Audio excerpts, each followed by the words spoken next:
Mike, lots of reports about Houston, Cincinnati, BYU, UCF joining the Big 12.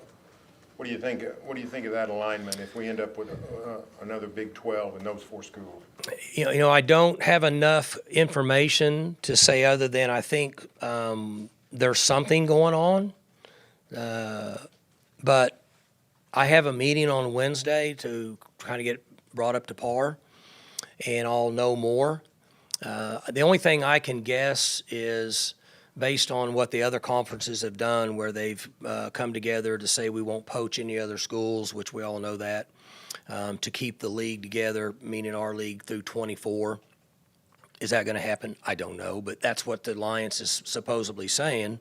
And then the other conferences don't have a reason to do anything. Why? They all have their television money up through 24 or 26, and if this conference stays intact through 24, then this television money stays the same.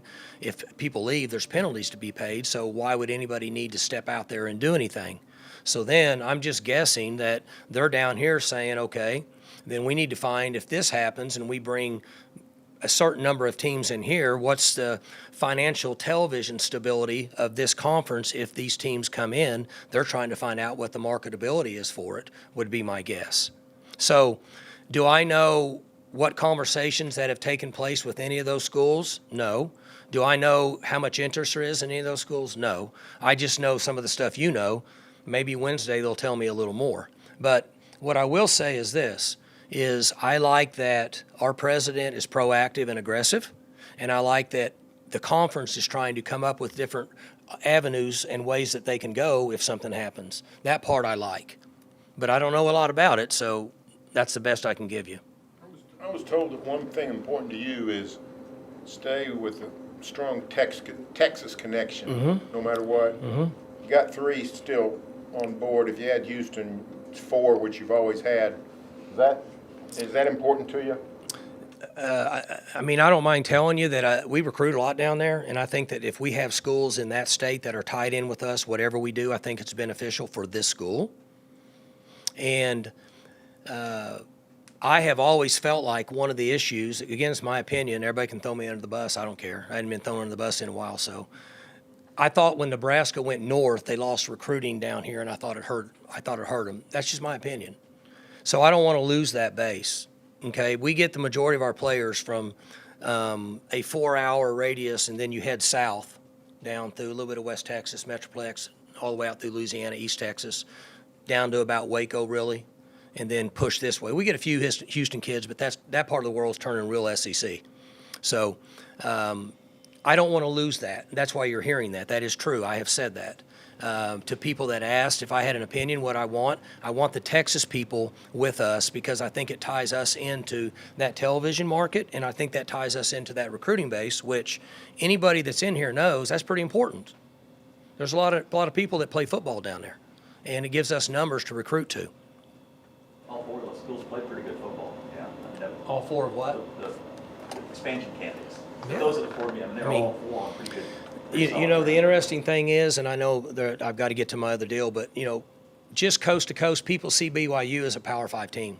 Like that logo, like you would too, right? Because you watched them forever. People think if you see that logo, they don't really know they're an independent. They think they're tied into a Power 5 conference, okay? Central Florida has 71,000 students.